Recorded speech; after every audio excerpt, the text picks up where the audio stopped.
Welcome back to another episode of George in the Jungle. I am Aaron Smith, joined by George himself, the legend George Vogel.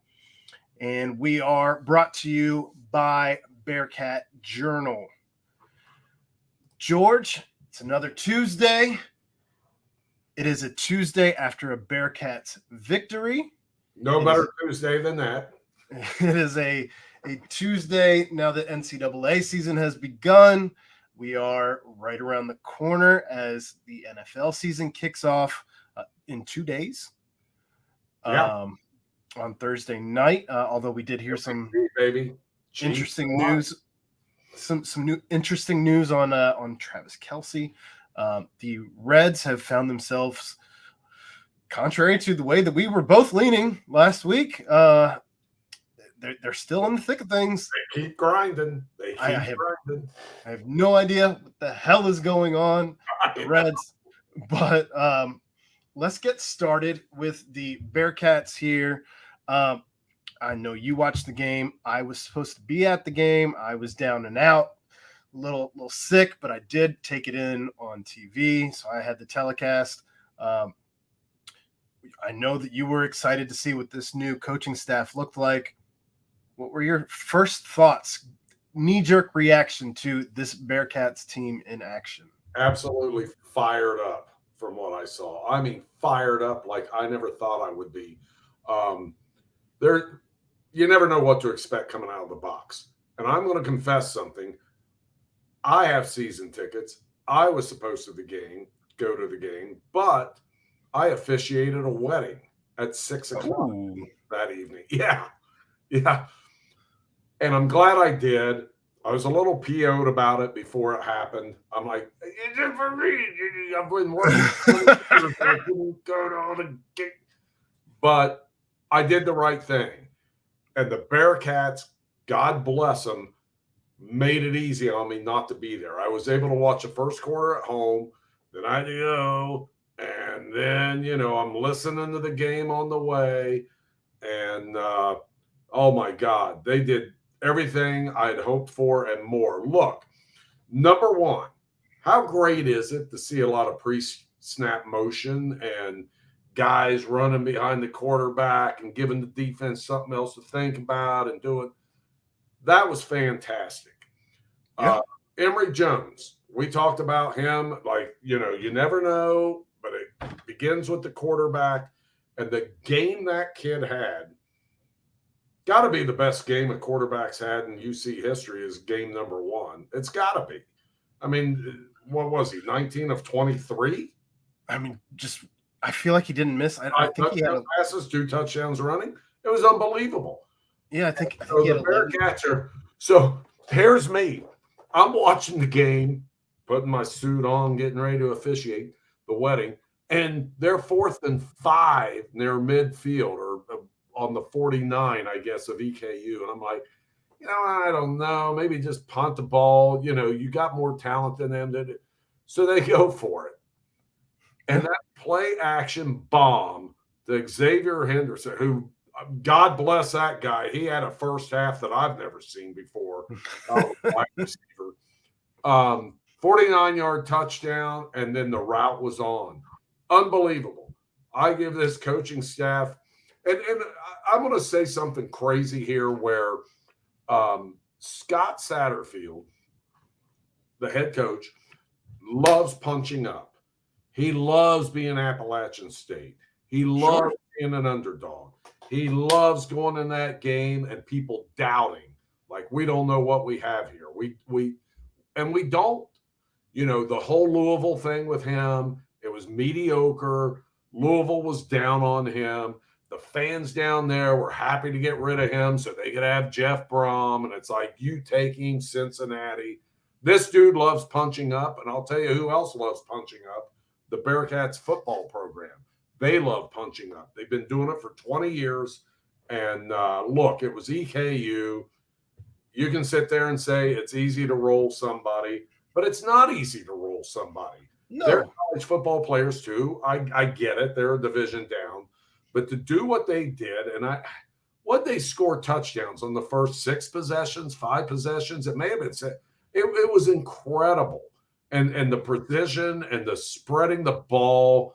And Xavier Henderson saying after the game, like he said, Called him lunch lady. the lunch lady. That was so fun. He's right. He fed everybody. It was look, it was EKU, but that's what I wanted to see. If you would have told me what is your ultimate in game 1 against Eastern Kentucky, it would have been that game. And it would have been that kind of execution. Well, as you mentioned, it's not easy to blow anybody out. As you look around the Big 12 in week 1, the number 1 team projected by all accounts is Texas. And Texas, I won't say struggled, but 37-10 against Rice is not routing them. It's not what Oklahoma did to Arkansas State at 73-0. Right. BYU against hosting Sam Houston in Provo, 14-0. That's not anything to write home about. I mean, that's too close for comfort if you're asking me at any point in time. I'm not saying that I feel like I handily won a game at 14. No. Texas Tech should not have struggled against Wyoming, albeit at Wyoming, but that's a surprise victory unless you're a Wyoming fan, I suppose. Right. Houston eked one out against UTSA. So, I mean, to your point, I mean, Baylor lost to Texas State at home. Right. In Texas by 11. No slouch, but Baylor is not supposed to lose that game. No. So, I mean, you remember UC struggling against an Austin Peay or seriously.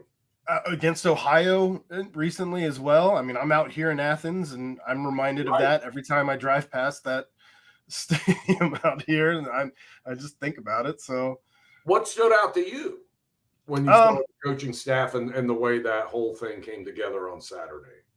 Obviously, for me, Emory Jones and Xavier Henderson, as they're the easiest things to keep an eye on, and a no-brainer. I mean, I had been high on Xavier Henderson from the jump. I thought that the connection that they had shared in Florida was only going to progress here, and I can't imagine that doesn't become stronger in a place like Camp Higher Ground. So that did not surprise me. I had even said on one of the shows, I don't know if it was the Nightcap, the BBP, or here, that I thought he would be a comfort blanket. So he indeed was, at least right out of the gate. Totally, yes. He was definitely a comfort blanket until he got settled in. And I think that was a big thing for Emory to find his comfort blanket, get good, and after that, it was off to the races. So that was huge. Obviously, the run game, I thought, looked great. And I know Chad pointed it out last night. It wasn't all that much outside zone, as we saw Corey Kiner involved heavily on inside zone.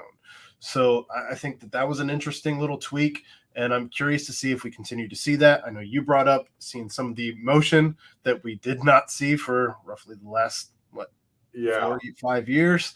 We're too long since everybody else. Hey, look, we saw a lot of tight ends going left to right to left. Right. Yep.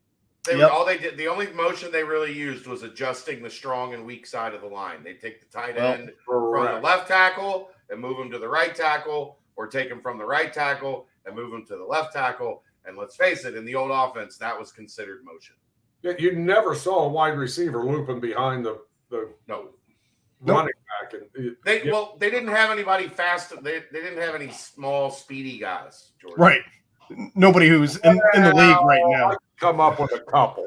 There were no Trey Tuckers and Tyler Scotts on the roster. Yeah, there was nobody like that. And look, everybody's got their own thing. And we know Satterfield's an offensive-minded coach, and we know how much college football is offensive-minded, and the Big 12 is very offensive-minded. Right. But that was great to see. I mean, I just thought all of that was great to see, and it was fantastic to watch what they did. And I think after the wedding, I came home and played every play on ESPN Plus. Nice. So I saw everything because I wanted to savor it all. I don't care if it was Eastern Kentucky. And look, hats off to Cam Herget from Beechwood High School for coming in and doing what he did for EK at the end. I'm sorry, I'm biased with local kids, but that's quite all right. Bearcats, that was great. The only concern I guess I had as far as something that stood out to me, I'm not going to stand here and say that I was concerned with anything that happened on the tackles, or because I don't know what offensive line play is supposed to look like. It looked great for the most part. I know in the third quarter, I think it was, that struggled a little bit with Emery getting the strip sack, and it fell apart a little bit there. But I feel like that was almost like just a blip on the radar of the game in its entirety, because I think that they adjusted and it didn't happen again. And I know that there were a couple penalties as well, but that's an easy fix, in my opinion. But the glaring thing that I saw was on defense, just some of the gash plays they gave up on the run game. And when you have this defensive line that that's been highly ranked, that's just something that I was a little concerned with. I won't say it was a red flag, but I guess it was something that I do see that I just was a little concerned with. I will say this, Aaron, it's never going to be perfect. It's really not. Sure. And you know that. You get in a game and you're up. What was it at halftime? 42-7 somewhere. I can find that out for you. Yeah, I think it was 42-7 at half. They get out to a 35-0 lead. I'm not making excuses, but eventually, I'm not going to say you get bored with playing because you're battling some guy with snot coming out his nose every play, but it's not as desperate. And every now and then, there's going to be a gash. I'm not as concerned about that as you are. Look, I wanted them to play perfect. And the two penalties, I will say this: the two penalties on the first drive for UC offensively. Yeah, I'm ready to bust a television. It's like there's a hold, then there's a hold. Seriously, how many penalties did we see over the last 5 years? And I'm not bitching about the last 5 years because they've been fantastic. But if there was one thing you could complain about, it's the number of penalties on those teams and the number of undisciplined plays on that team. And I'm like, here we go again. Well, they ended up with 7 penalties in that game, 2 on the first drive offensively. And the last 2 penalties were they took a 5-yard penalty, delay a game so they could punt the ball in. And then there was like interference on that punt. So 4 of those penalties, or the first 2 mattered, but the last 2 didn't. So 5 penalties that matter.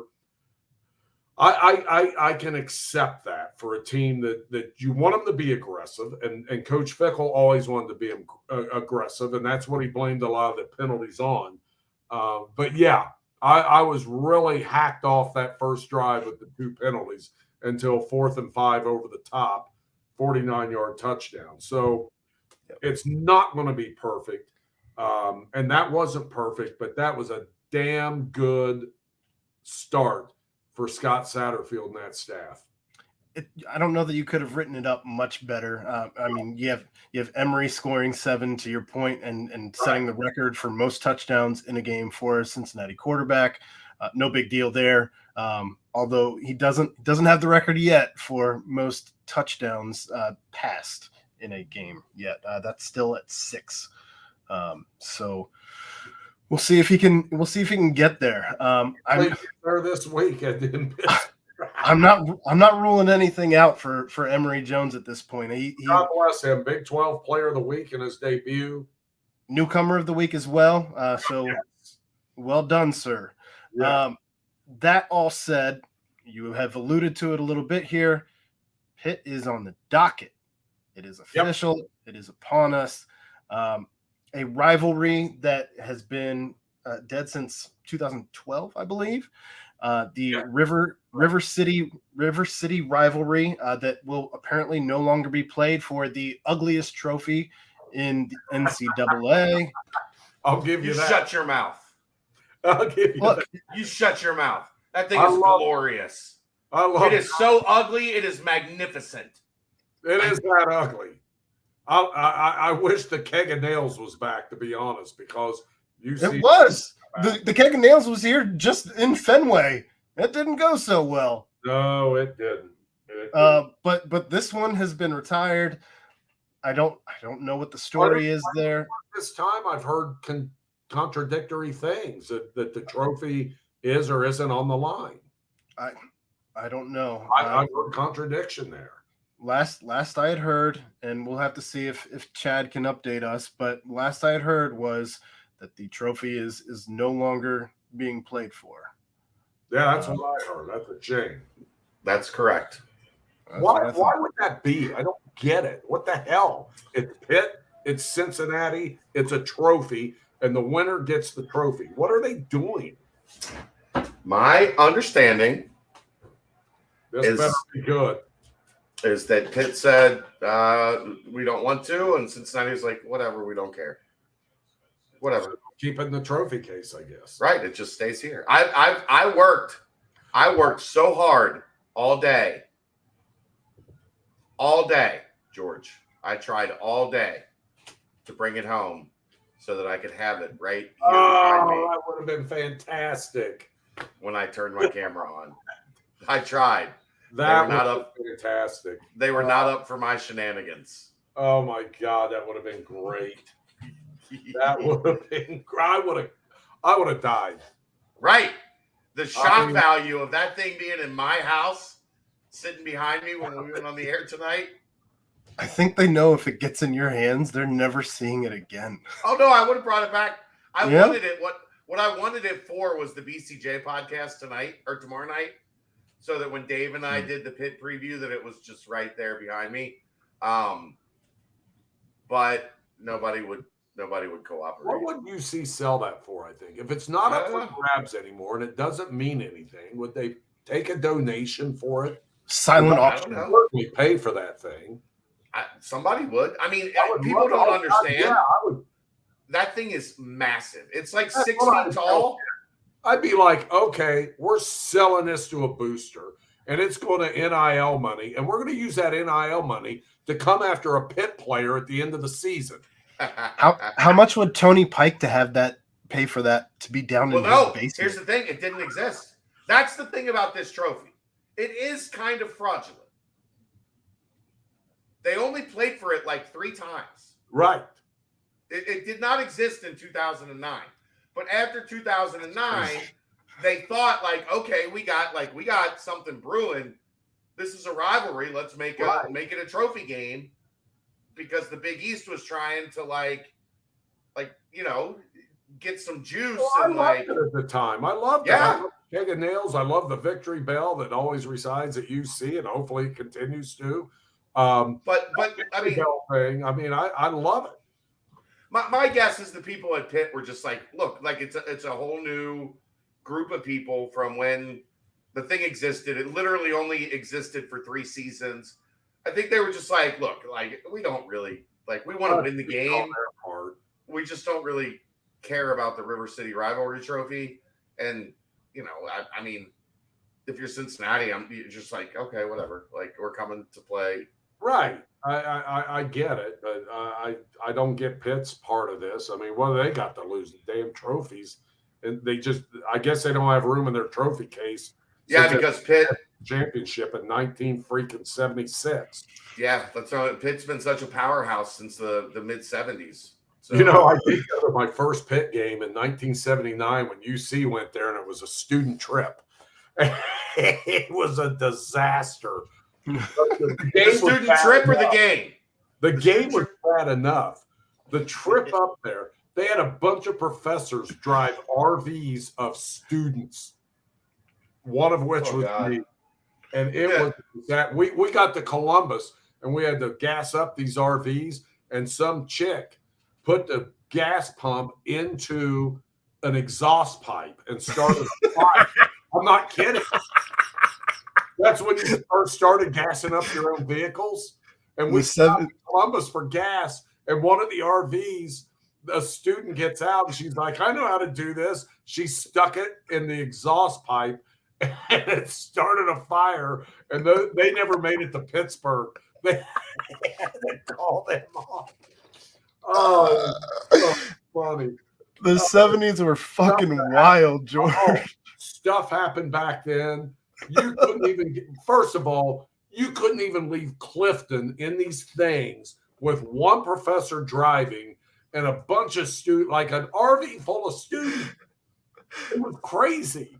And it was sponsored by the Student Association. And we had these shirts because, Pitt had won the national championship in 1976. UC had no chance going up there 3 years later, but we're dumb students. We're going to have fun. And we had these shirts that said the Pitt Falls. They were red shirts with black letters, the Pitt Falls. I mean, if I found this Bearcat Classic shirt, I can probably find that one too. We go driving up there in these RVs and go for a night trip. Oh, it was so funny. We had a ball. You guys all wore seatbelts, right? Everybody had a seatbelt on the RVs. There were kids hanging on the luggage racks on the top on I-70 out of Columbus. It was a joke. And they let us have beer. We had a keg in the back of this RV. Of course, back then, you could drink 3-2 when you were 18. It was nuts. And these poor professors, I feel so bad for everyone. They knew what they signed up for, George. They would never allow that to happen now. They knew what they signed up for. Well, I don't know. I don't know. I knew what I signed up for, and I enjoyed every minute of it. God, it was a disaster. But God, we had fun, and UC got drilled. It was like 35-0. But and that was in the old Pitt Stadium. Of course, now they got say what you will about these newfangled stadiums and the NFL stadiums. They're great and all that. It's not a college stadium. And the fact that God bless Cincinnati, that we still have Nippert Stadium and what we have there and an on-campus facility, as opposed to what Pitt has, where they're playing down in the Steelers Stadium. The atmosphere just isn't the same. And I think they had 42,000 or something. Good crowd last week for their game against Wofford, but it's just not the same. It's not the same. And it was great to hear Emory Jones and those other kids who'd never experienced a game at Pitt. Scott Satterfield. It's like you walk in this place, and when you have those crazy, I mean, it's just right on top. You know how it is. Right. It's different. Yeah. You see a stadium with 100,000 people, and it's a big bowl and all that. It's just not the same atmosphere and the same intimacy that Nippert has in the middle of a campus. I mean, you see buildings that house classrooms and stuff around that place. It's crazy. We have such a special thing going on here, and I hope the people here appreciate it, because it's just I won't say totally unique, because there's other places around the country like that, but we've got one of them. We do have one of them. So let's fast forward 50 years back to the present. When professors aren't driving RVs. And what are you looking forward to now that we have EKU under their belt? What are you hoping to see out of Cincinnati? What are your concerns, and what do you think that they can take from EKU and continue to do?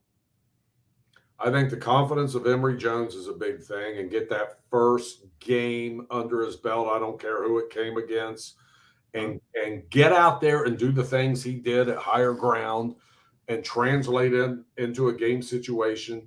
So I think he's got that full head of steam. The fact that he distributed the ball, I want to see that to continue. I really think what was a weakness has now become a strength in the depth of that wide receiver room. Absolutely. You know what they're going to have to do probably against Pitt, and Pitt's got a good defense. They've got, Pat Narduzzi is a head coach, and Bearcat fans know all about him, a D'Antonio disciple. His dad was head coach at Youngstown State. He comes from the Youngstown area. It fits right in with that Pittsburgh blue collar mold. they're going to have, it's going to be smash mouth. I mean, they're going to have to do something with that Pitt defensive line that isn't overly big. And Scott Satterfield talked today about, their cornerbacks may not be big, but they're very experienced. They're very good. We may see the tight ends because UC's got some talent at that position. We may see them get more involved. And we may see the running backs have to play a little bigger role than they did against Eastern Kentucky. A lot of people are predicting a low-scoring game, and a 20-17, something like that. But I want to see the Bearcats win the ball up front like we do every week, and I think they're going to have to show a little more because they probably didn't show a whole lot. We saw all this stuff against Eastern Kentucky, but let's face it, they didn't throw everything out there. Maybe it was vanilla. A bit of that stuff.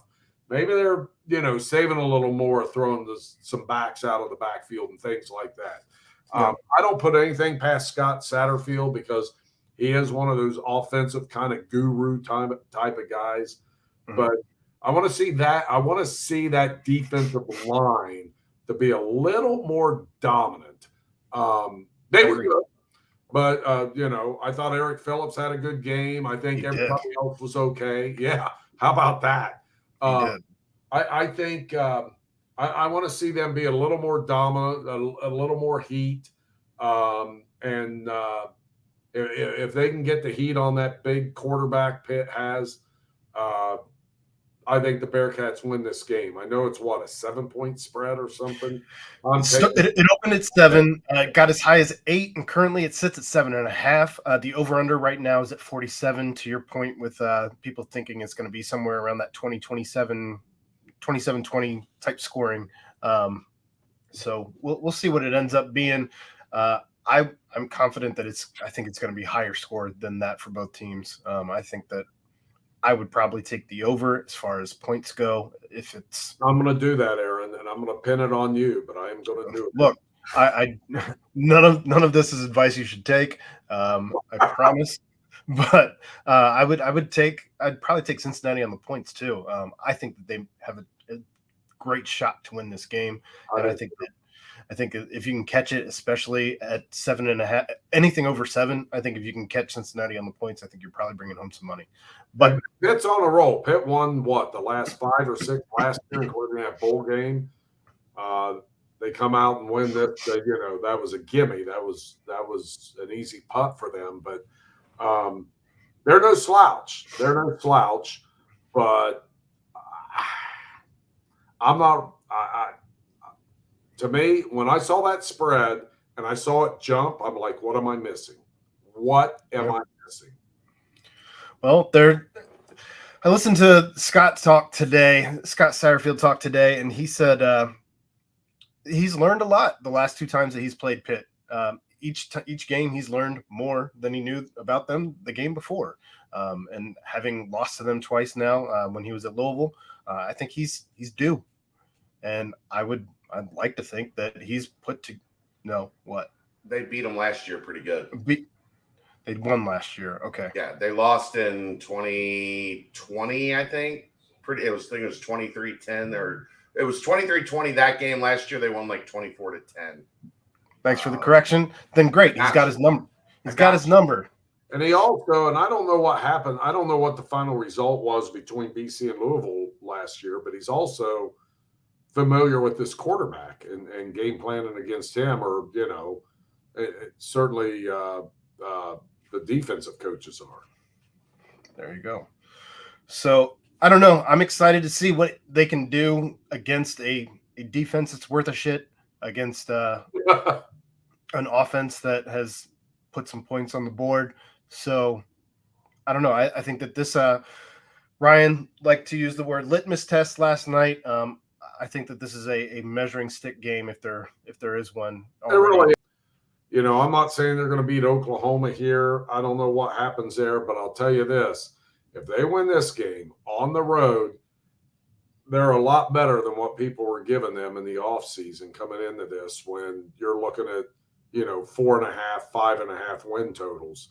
I think they're going to be a force to be reckoned with if they get out of Pitt with a victory. I really do. I mean, I saw enough last week. Look, when you take on an EKU, you got to put up a number and you got to grab people's attention. 66 points grabbed my attention.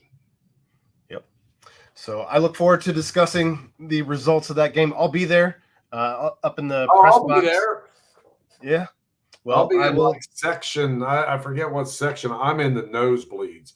If you see some guy trying to get up steps and he's probably getting an oxygen mask and a beer, that'll be me. As long as you don't put the gas in your exhaust pipe on the way there. Yeah, I'm not taking an RV up there. My kid's driving me up there. I'll have to give you a shout before while people are still tailgating and see if I can find you. And yeah, I'll be around.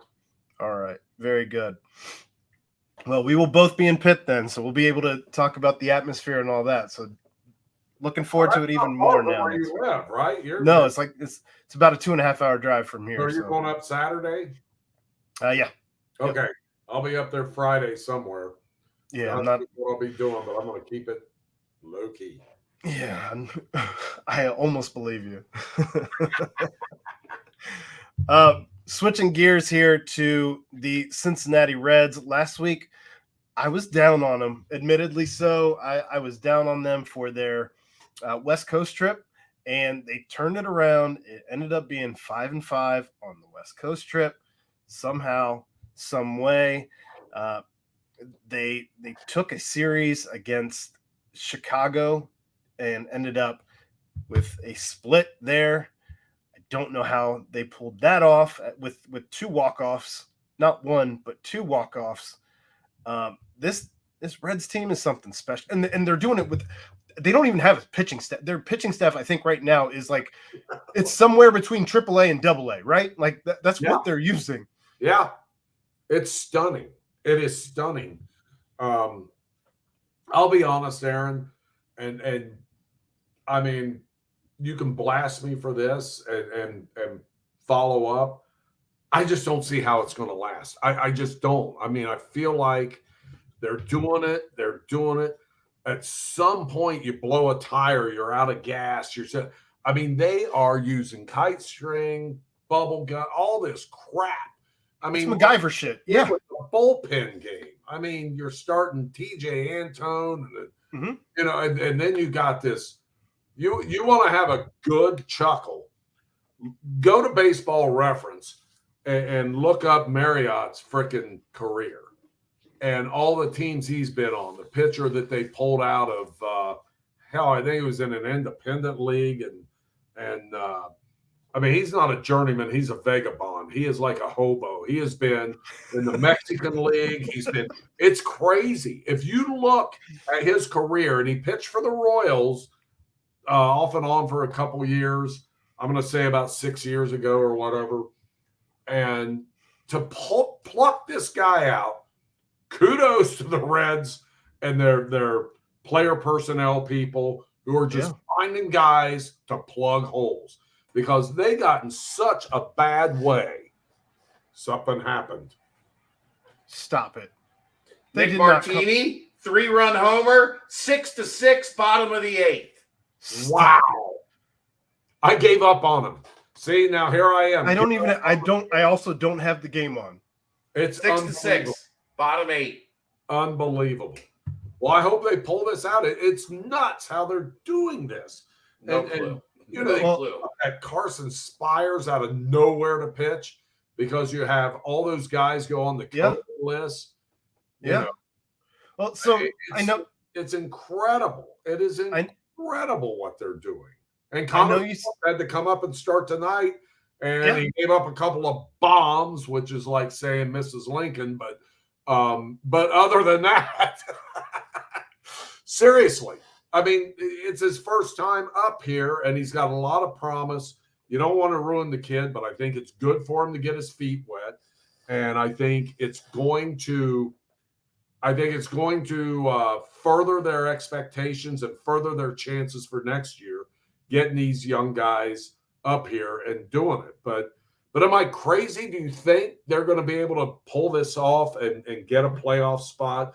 Because I just can't see it happening given all the barriers that have been put up. I'll get to that. Real quick, I did want to say thank you to GMAC for the $5 donation. He's excited for Tom Welling from Smallville commentating the Pitt UC game on the CW. That's awesome. Well played. You got an update, Chad? No, I was gonna, George, I don't know how they, like, I would feel okay. I would feel better if this was like a 2-team wild card thing. Yeah. But there's like 5 teams that are all right within, 1-2 games of each other. That means the margin for error is just razor thin. And if you have a bad week, and this pitching staff, at some point there has to be a bad week, right? Like, yeah, it doesn't make any sense that they're still. They've won 3 of 4. If they come back in this one, that's 4 of 5 with 3 late inning comeback wins. Like, and this is not a bad Seattle team. This is a Seattle team with a winning record. They're one of the best teams in the American League. Right. Their star player is crushing the Reds. Yes, he is. He really is. Rodriguez is a monster. I mean, I don't know. They keep proving people wrong. They're so much fun to watch, and I still watch and I still stay engaged. I've done that all season because I've just loved these young guys. I loved what Jonathan India got going in spring training and had these guys on board. They're a blast to watch. I think they're a year early, and I think most people would agree with that. Yeah. But if they can get there, I know the records of teams they have left is a losing record. I mean, there's only a couple teams that they have left on the schedule, and Seattle's one of them. Seattle and Minnesota. Those are the only 2 teams left with winning records that they play the rest of September. So, it's not like it's a mountain that's not too high, but given all these hurdles, and Fangraphs has them at like a 20% chance to make the playoffs now. And I give them a little better chance than that, but I just can't see it happening. What do you think their chances are, Aaron? I mean, I'm not. You say that it's not sustainable, but I think we've all been saying that all season, and yet somehow it's been sustainable. And I don't know that anyone's ever seen anything like this. True. And people have shit on David Bell all season for his management of the roster. When say what you will, him for about 5 years.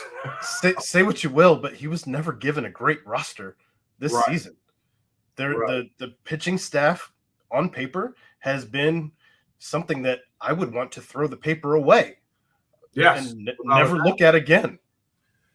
The guy yesterday was like Jake Taylor in Major League. Like, he was strung out over a bed in the Mexican League with a bottle of tequila next to him.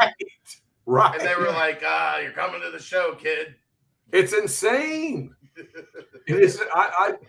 He's eastbound and down, right? Like Kenny fucking Powers. Which is just a ripoff of been around a long time. I've never seen anything like this when it comes to having to stretch out pitching and go out and just find it and sign guys off the street. It's crazy.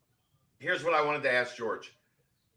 Over under on number of days until we hear Florence Freedom starter ... will be on the mound Monday for the Reds. Probably Saturday. What's that? 3 days, 4 days? Yeah. No, but they're kidding. I mean, and look, God bless. Florence Y'alls. Sorry. That's right. It is. I should have caught that. That's on me.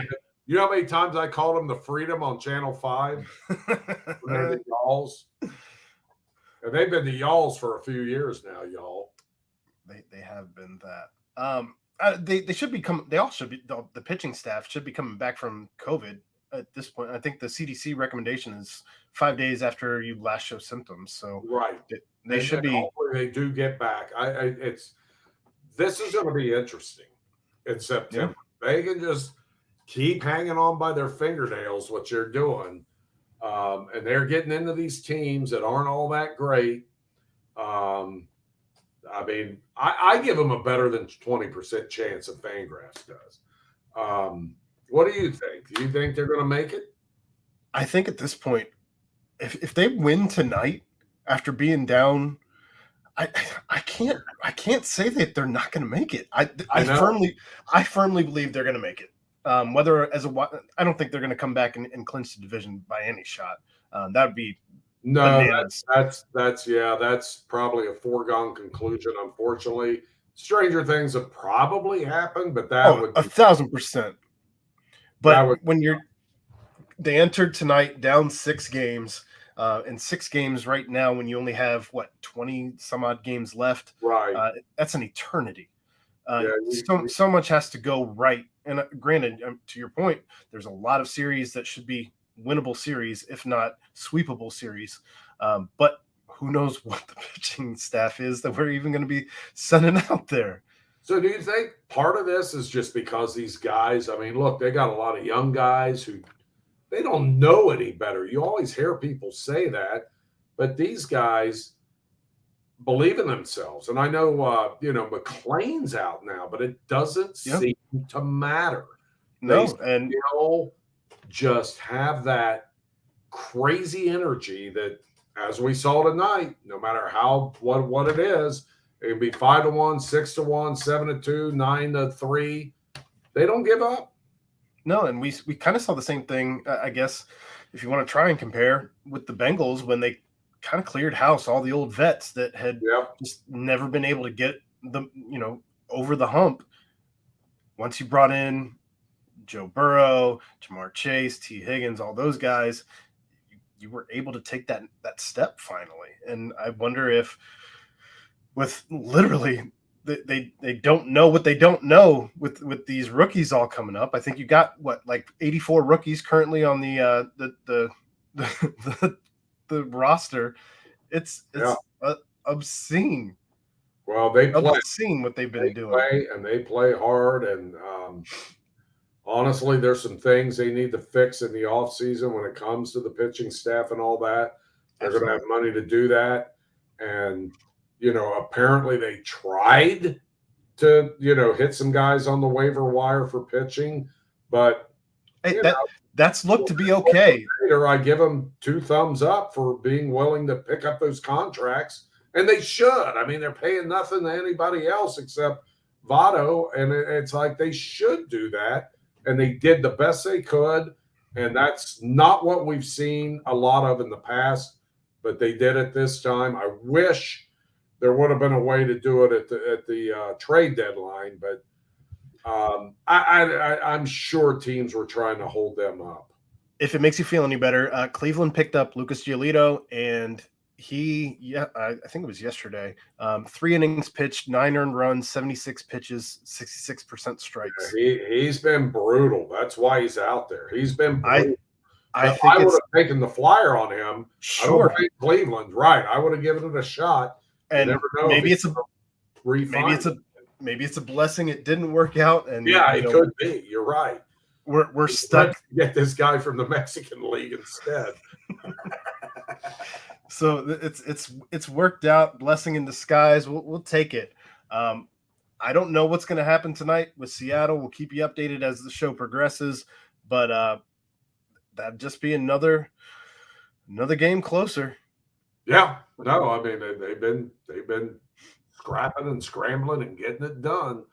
Now, the Bengals, you brought up them and how they were, arrived before people thought they would, and they did. I mean, I was shocked that year. I'll be honest. I thought they would be good in a year or two after Joe Burrow came back from that knee injury. That season was magical. Last year, people were kind of expecting it, and they certainly lived up to those expectations. And that game in Kansas City was a coin flip to go to the Super Bowl. What are we looking at this week in Cleveland? Well, right now, it's set at 2.5 in favor of Cincinnati. I believe. I'll have to check that again. That's the latest I saw. Yeah. Cincinnati's favored 2.5.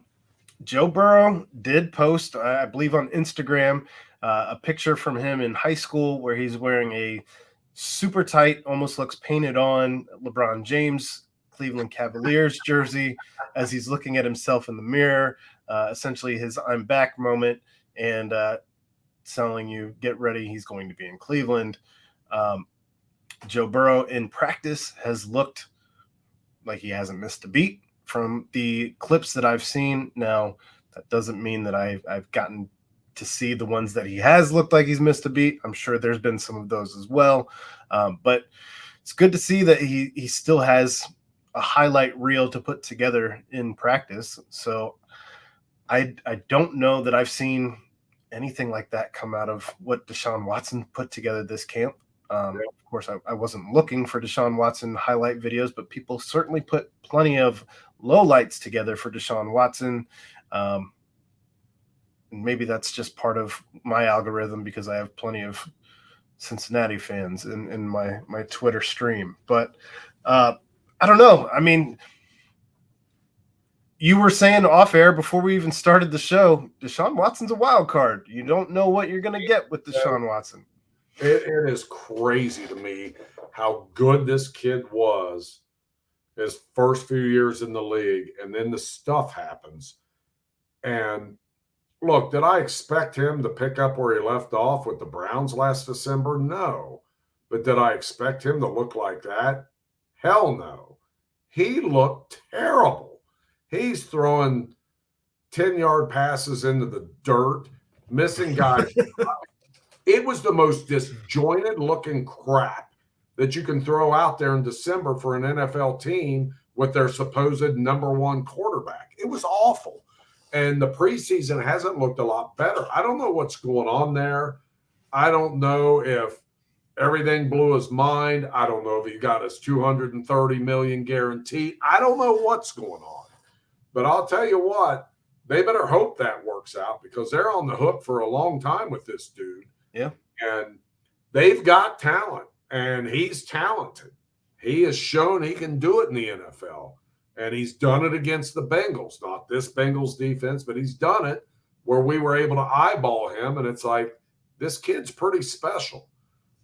I don't know what's going on there. He is a wild card. I don't know what to expect. I feel like it's what I said about the Bearcats, the football season with them and Emory Jones. It's like, I don't know what to expect. Can he really continue to play that poorly? I got to think the coaches up there, and they're all into this player development and all this stuff. And I got to believe they're somewhat competent, but they got to figure it out. And we're going to find out really quickly on Sunday what he's all about and what the Browns are all about, because they do have talent. I mean, look, Nick Chubb tore him to shreds last year. Yeah. I'm far more concerned about Nick Chubb than I am about Deshaun Watson. Yep, I understand that. I understand that. And you know, you got a good tight end. They've tried to upgrade a receiver. Their offensive line should be very, very good. And it's going to need to be against the Bengals defense. But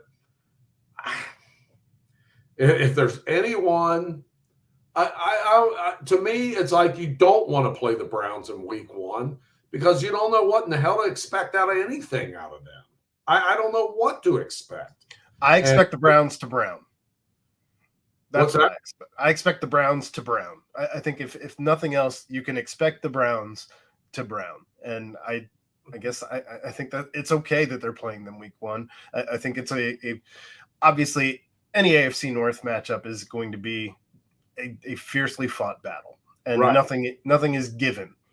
That said, if I had to play a division foe week one, give me the Browns over the Steelers, over the Ravens every time. I would say I have the least confidence in the Browns being a competitor this year. Exactly. However, I do think their talent is really good, and that's not just on offense. I mean, their defense. Yeah.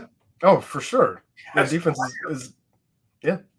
They have play. It's going to be fun to watch. And I know I was sitting here last week bloviating about how I thought they'd blow the Browns out. And what? I'm going to say the Bengals by 10 or more. I'm on double digits. Yeah. Well, I mean, favorite 2.5 in Cleveland, week 1. Cleveland's. I don't feel like they've figured it out yet. I don't think Deshaun has either. I just the stuff in the preseason just wasn't there. But we'll see. We'll see. And God bless Jerome Ford being the backup up there at running back, but I hope he doesn't break one like we saw him do at Nippert a few times. Yeah, you can do it, just not against this team, right? Yeah, exactly. I hope he runs for 1,500 yards the rest of the year and 15 against the Bengals. I'm with you though. I think that they'll win this game handily. I think that it's going to be where we find out that this secondary for the Cincinnati Bengals is really, really good this year. And Deshaun Watson is probably not going to enjoy this secondary. Yeah, it's going to be interesting to see how that works out. And like I said, they're on the hook for so much money guaranteed to him. I mean, this is and their track record with quarterbacks isn't bad. It's horrible. It's not the same people in charge. It's not. You've seen those shirts where they have all the quarterbacks listed since 1999 for the Browns, and it's an ugly, ugly list. Well, and you bring up guaranteed money, you bring up the quarterback situation, and I just got an alert several minutes ago that, according to The Athletic, there's optimism that the Bengals quarterback reaches an agreement on an extension before the start of the 2023 season. So that'll happen by the end of the week, obviously. I'm just about to bring that up to you. I'm going to assume that's Paul. I want to give credit where credit's due. I assume that's Paul Dehner of The Athletic. It came from Bleacher Report. And we should make sure of that. And dang it. I'm an old guy. I don't always have my phone by my side. I got you. I'll look that up while you talk. But but I was going to ask you about that whole contract thing. And people today were all fired up. This would be a great day. It's 9-5. Extend Burrow. Extend Higgins. And they do have to get T taken care of, and I think they will. I always felt like Burrow would have to be taken care of first, just so you know what money you have to play with down the road. But I do not see Joe Burrow as a guy that it matters to him if he's signed or not going into the season, because I think he realizes there's a couple more years. There's franchise tags. There's all that stuff. I don't think it would have affected his play one way or the other. Yeah, he doesn't seem like a guy who that would affect his play at all. By the way, that does come courtesy of Diana Rossini. Okay. The newly acquired from ESPN, Diana Rossini. But I hope that's true. I really do, and I hope it's a contract, and I'm sure it is. Joe Burrow wants a win. He's not going to hold the Bengals against a wall for a contract that's debilitating to them in the future, not to keep T, not to keep other players on this team that they're going to need to compete for Super Bowls. And I know in the offseason there was speculation that you could have some creative contract about percentages of the salary cap, and quite honestly, I wouldn't mind seeing that. I think that's a good idea because that salary cap's always flying up. So if you take a certain percentage of that, it's going up every year. Whatever it takes to keep Joe here is what you have to do at the end of the day. They know that. And I think that that's the difference between Joe and a Deshaun Watson, who needed to have the entire contract guaranteed. The difference between a Lamar, who had to represent himself because he didn't want an agent to get a cut. And then that was a whole debacle in and of itself, where maybe there's this guy who's posting videos saying that he is representing Lamar. That's also selling home workout machines and all of that weird stuff that ended up going on in Lamar's camp. I don't even know. But But then you also had people wondering if he held himself out because he didn't want to come back from injury right during the playoffs as he's coming up on a contract year, and just a lot of weird things there. You also have Joe Burrow, on the other hand, who has made sure that houses in his neighborhood were sold to his teammates. He talked to neighbors to get them to move out so he would have his teammates, largely, I believe, Jamar Chase and T. Higgins, if I'm not mistaken, moved into his neighborhood. So that's just the type of guy that Joe Burrow is compared to some of the other quarterbacks. Kenny Pickett hasn't been around long enough to have any story about him other than his tiny hands. Right. That just is what it is. But I don't. He's a high character guy. I mean, Rachel knows and has. She's from Athens, where everybody knows everybody. They are high quality humans out here, both his parents, and that's just who he's always been. And this town adores him. And when everybody knows everybody, they know you're dirty shit too. And nobody has a bad word to say about the kid. Yeah, no, his parents did a fantastic job, and I have all the respect in the world for both of them after, not dealing directly all the time, but seeing what they do and what they've done and how they've conducted themselves and the lives they've led. And I was really concerned about Lamar Jackson last year when he didn't make the trip to Cincinnati. Right. Because that was like, dude, you got to know better than that. I mean, you've got to. And look, John Harbaugh is a big fan of Lamar's. We have a Reds update. Walk off. W. Victory. How about Ellie beat out a routine grounder to short, stole second, and scored on a Christian Encarnacion Strand single. Of course Ellie did that.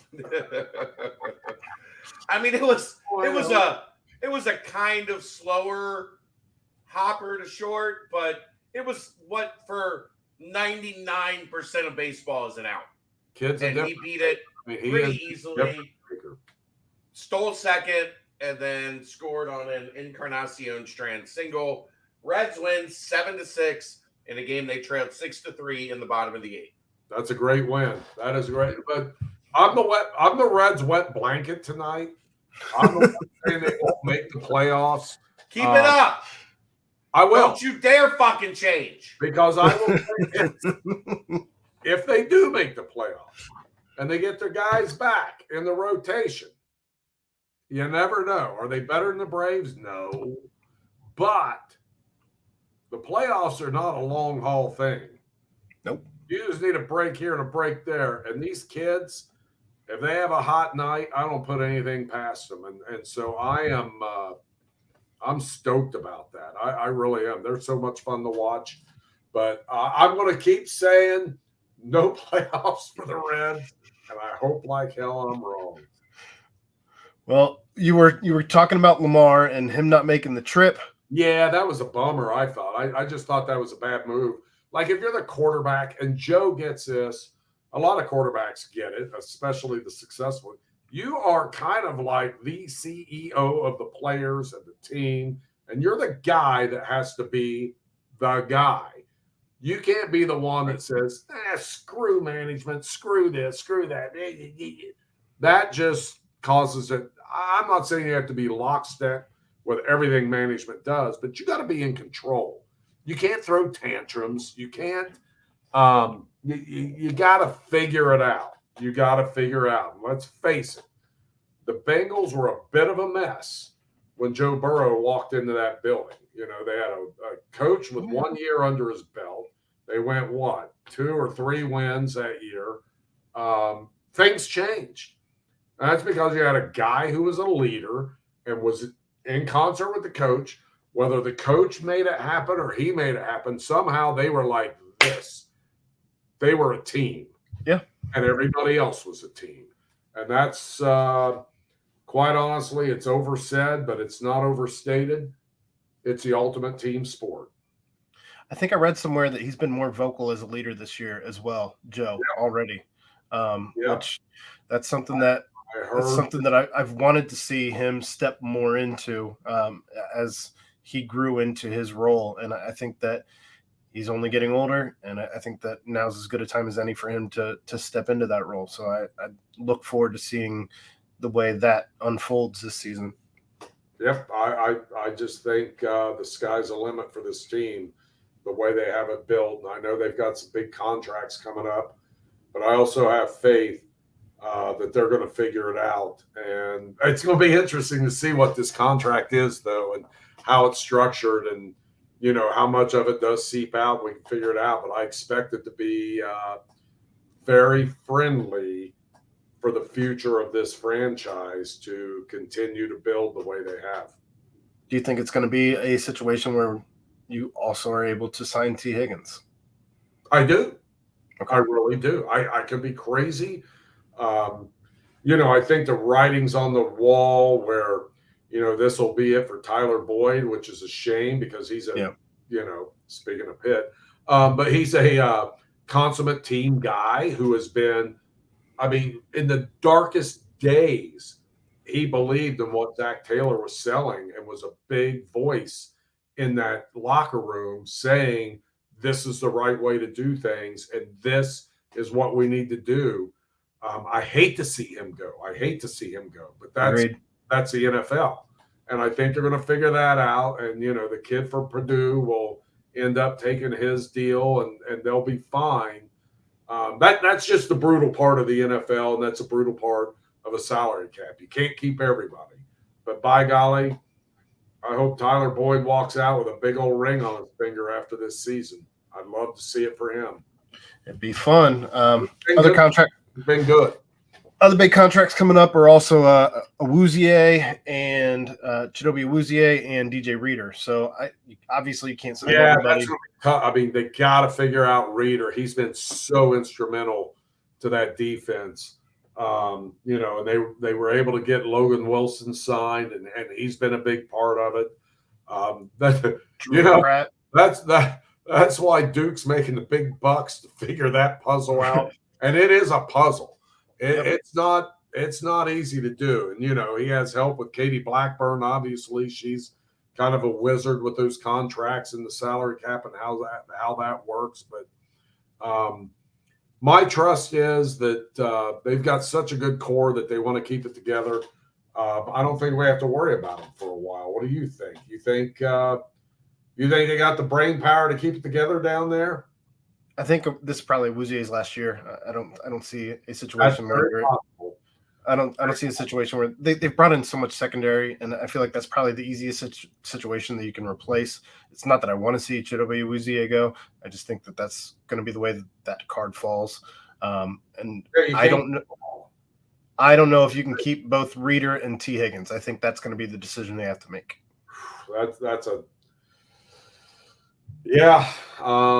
Reader as a defensive tackle going in, I believe he's going to be 30 next year. And that's the thing too. That's where you do go, okay, is it time to turn it over? And he may have 2 or 3 good years left. I don't know. But if you're getting 2 or 3 good years, are you getting 2 or 3 good years out of him, or are you having to sign him and hoping? You're not going to sign him for 2 or 3 years. You're going to have to sign him for probably 4 to 5 years. And are you signing a guy for 45 years if you're knowing you're only going to probably get 2 to 3 years? So you let him walk and you draft the Godfather. Yeah, well, that's a discussion for a different day. But boy, he would love that. I don't think that kid wants to leave Cincinnati. I'll say that. I know I saw a joke somewhere when he said, when Dante was saying it was on Twitter, but it was Dante had said that there was no amount of money that he was going to leave Cincinnati for, and discussing the new turnover for the coaching staff and all of that. And somebody said Mike Brown taking notes and had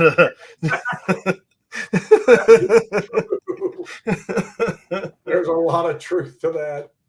But oh my God, that is so funny. But yeah, there's truth there.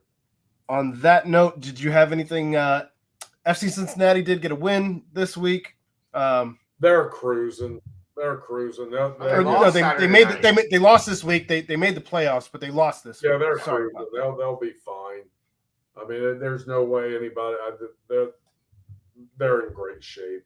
High school football. I think Lloyd won again. I was waiting for that. There. It's correct, sir. Unfortunately, they beat the crap out of a good friend of mine, Ben Neville's at Holmes. Oh, yeah, that's right. I did see that game. I went to the Ludlow game. Ben is one of my favorite people. Let's see. What were some other good games this week? I know Milford and Moeller coming up is good. Moeller losing to East Central. That was shocking. East Central is, well, that Ringer kid, the running back, has been amazing. Yeah. How about this one? Oak Hill's beating Coleraine. First win over Coleraine since 1992. That was head coach Bob Klotz at Oak Hills had the last win. And I believe his son is on the staff at Oak Hills now. So that's interesting. Sorry. Texting my kid to take care of the dogs. We only handle the important stuff here. I mean, I don't want we do have a puppy. I don't want pee and poop to clean up when we get done with this. No, I don't either. Coleraine is just a wild deal how quickly that talent pool dried up. Like it was 2 years ago, it feels like. It was unbelievable. And here's the question. Is this ultimately what you get when you happen to have the same high school produce the number 1 and number 2 graded defensive players in the country on the same college team in the same year, something that's never been done before? The football gods were like, all right, enough. Yeah. That's it. You're done. Yeah. I mean, they had a run like not many can, especially as a public school. I mean, it goes all the way back to that's incredible. Carey, right? Or was Carey really the? Yeah, Carey kind of got that ball rolling. They had decent teams before though, because they knocked off Moeller. I want to say in the late '80s, they had a win over Moeller, but then Carey kind of squared it, and certainly Tom Bolden kept it going, but you just can't. I mean, in a public school system, it's hard to keep that going forever. Princeton used to have it going, and they lost it for a while. Now they have it back. That's crazy, but we have so many good high school football teams. I don't know if we have as many this year as what we used to have, but there's still so many good programs that it's crazy. It's so much fun to watch these kids play too. All right. Well, I did see one last note. I just put it out. Hashtag Bearcats in the NBA. Trey Scott has officially signed with the Charlotte Hornets. So good on him. Good Cheers. Good Cheers to you, Trey. That's right. With that, that's going to wrap up our second episode here at George in the Jungle. Thanks, George, as always. Thanks to Chad for popping in with his quips here and there, and for updating us on a Reds game that we were not quite up to date on. Reds win. We're looking for another Bearcats win at Pitt this weekend. Looking for a Bengals win at Cleveland. And hopefully Cincinnati can keep the magic alive before we come back to you next Tuesday night, 9:00. See you then.